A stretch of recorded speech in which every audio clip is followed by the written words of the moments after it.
the lexicon, and I was getting an earful from brokers upset with a sign on my desk that said, "Don't confuse brains with a bull market."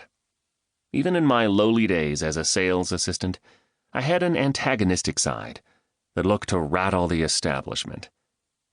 Don't get me wrong. Even though I thought stocks were in a bubble, I thought there was money to be made.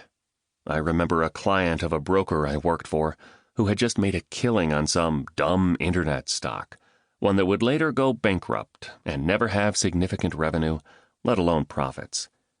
He asked me what the next hot thing was. My crack research had led me to believe that selling gift cards online was a business with unlimited possibilities, so I made the recommendation. The stock crashed.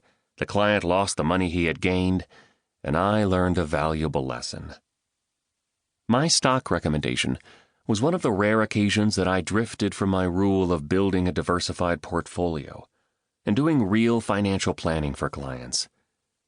I was on my way to becoming a certified financial planning practitioner, and my true focus was paying my dues so that I could start my own CFP practice.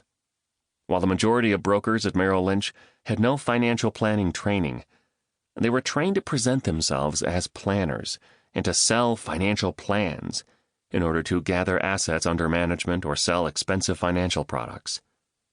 After reviewing several of these canned plans, the data was sent to a central processing unit, and a 2-inch thick binder was sent back to the broker.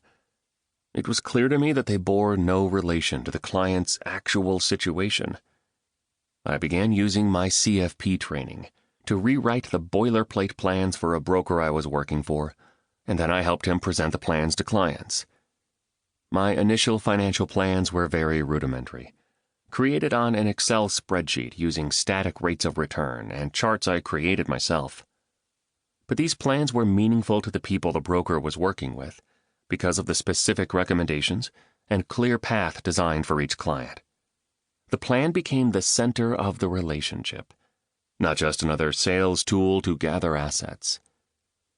This planning path eventually led me to discover the Financial Planning Association, FPA, the National Association of Personal Financial Advisors, NAPFA, and more importantly, the term fiduciary, and eventually stewardship.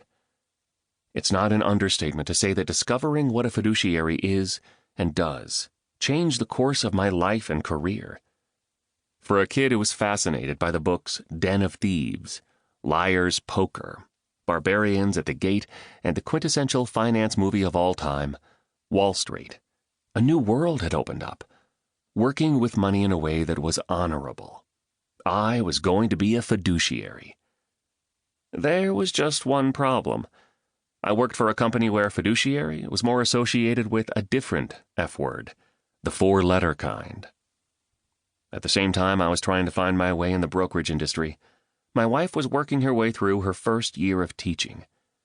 A degree in biology helped her get a job as a science teacher, while she pursued her credential and master's degree.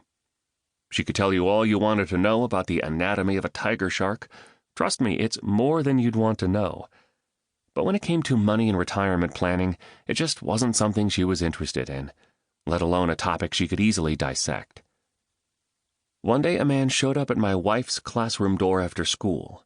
He introduced himself, said he was sent from the school district and the state retirement system, and had just met with some of my wife's colleagues about their retirement. He inquired whether she had a few minutes to sit down and learn about her retirement benefits. This fateful meeting would have implications for my life I could never have anticipated. Given that I worked for a major Wall Street firm, my wife asked if the man could come back at a time when I could join them.